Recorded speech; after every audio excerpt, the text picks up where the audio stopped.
నమస్తే, welcome to yo-yo TV.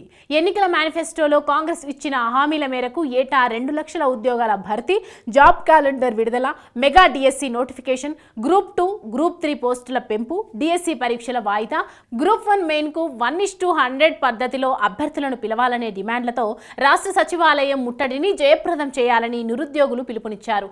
ఈ కార్యక్రమానికి పెద్ద సంఖ్యలో తరలివచ్చారు. న్యాయమైన డిమాండ్లు నెరవేరేదాకా ఆందోళనలను కొనసాగిస్తామని హెచ్చరిస్తున్నారు. నిరసనలను ఉధృతం చేస్తున్న నిరుద్యోగులను కట్టడి చేసేందుకు పోలీసులు విశ్వ ప్రయత్నాలు చేస్తున్నారు. ఇందులో భాగంగా సెక్రటేరియట్ ముట్టడిని భగ్నం చేసేందుకు నిరుద్యోగులను ఎక్కడికక్కడే ముందస్తు అరెస్టులు చేశారు. చాలా చోట్ల విద్యార్థి నేతలను నిర్బంధంలోకి తీసుకున్నారు. అశోక్ నగర్, దిల్సుఖ్ నగర్, ఉస్మానియా యూనివర్సిటీలో ఉన్న విద్యార్థులను, నిరుద్యోగులను వెతికి మరీ పట్టుకొని టానాల్లో వేశారు. అశోక్ నగర్, చిక్కడపల్లి ప్రాంతంలోని అన్ని బుక్ స్టోర్స్, టీ స్టాళ్లను మూసివేయించారు. అశోక్ నగర్, చిక్కడపల్లి ప్రాంతంలో అనాధికారికంగా 144 సెక్షన్ను అమలు చేస్తున్నారు. ప్రతి గల్లీలో పహారా కాస్తున్నారు. సెంట్రల్ లైబ్రరీ వద్ద గస్తీ తిరుగుతున్నారు. ఒక ప్రాంతం నుంచి మరో ప్రాంతానికి వెళ్లకుండా బారికేడ్లు ఏర్పాటు చేశారు. సెక్రటేరియట్కు వచ్చే దారుల్లో పోలీసులు భారీగా మోహరించారు. ఈ నేపథ్యంలోనే రేవంత్ సర్కార్ కీలక ప్రకటన చేసింది. ఉపాధ్యాయ పోస్టుల భర్తీకి ప్రభుత్వం త్వరలో భారీగా పోస్టులతో కొత్తగా మరో డిఎస్సి నోటిఫికేషన్ జారీ చేయనున్నట్లు వెల్లడించింది. ఈ మేరకు ఉప ముఖ్యమంత్రి భట్టి విక్రమార్క ప్రకటించారు.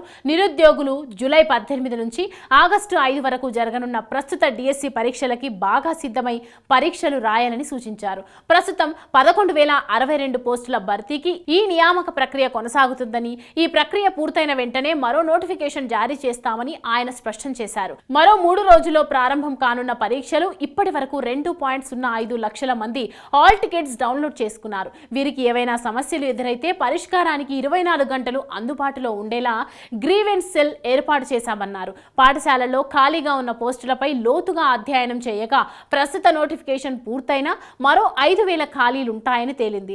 ఈ 5,000తో పాటు భవిష్యత్తులో ఏర్పడే మరికొన్ని ఖాళీలను కలిపి మరో డిఎస్సి నిర్వహిస్తామన్నారు. నిరుద్యోగ ఉపాధ్యాయులు ఎటువంటి ఆందోళన చెందాల్సిన అవసరం లేదు. తమ ప్రభుత్వం డిఎస్సి నోటిఫికేషన్స్ ఖాళీలను బట్టి ఎప్పటికప్పుడు జారీ చేస్తూనే ఉంటుందని ఆయన అన్నారు. గత ప్రభుత్వం 10 ఏళ్ల కాలంలో గ్రూప్ 1, గ్రూప్ 2 డిఎస్సికి సంబంధించి ఒక్క పోస్టు కూడా భర్తీ చేయలేదని భట్టి అన్నారు. అప్పట్లో సిఎల్పి నేతగా నిరుద్యోగుల తరపున అసెంబ్లీలో డిమాండ్ చేశాం. చివరికి నోటిఫికేషన్లు ఇచ్చి పరీక్షలు నిర్వహిస్తే పేపర్ లీకులయ్యాయి. కాంగ్రెస్ ప్రభుత్వం రాగానే గ్రూప్ 1 ప్రిలిమ్స్ ను విజయవంతంగా నిర్వహించాం. గత సర్కారు గ్రూప్ 2 పరీక్షను 3 సార్లు వాయిదా వేస్తే మన ప్రభుత్వం వచ్చే నెలలో నిర్వహించేందుకు ఏర్పాట్లు చేస్తుంది. గ్రూప్ 3 పరీక్షలు వచ్చే నవంబర్లో జరుగుతాయి. తెలంగాణ బిడ్డలు జీవితంలో స్థిరపడాలనేదే మా ప్రభుత్వ ఆశ అని భట్టి చెప్పారు. దీనిపై నిరుద్యోగుల స్పందన ఏ విధంగా ఉంటుందో చూడాలి. డిప్యూటీ సీఎం భట్టి వ్యాఖ్యలను నమ్ముతారా, లేక పరీక్ష రద్దు కావాల్సిందే అని ఆందోళనలు కొనసాగిస్తారా అన్నది చూడాలి.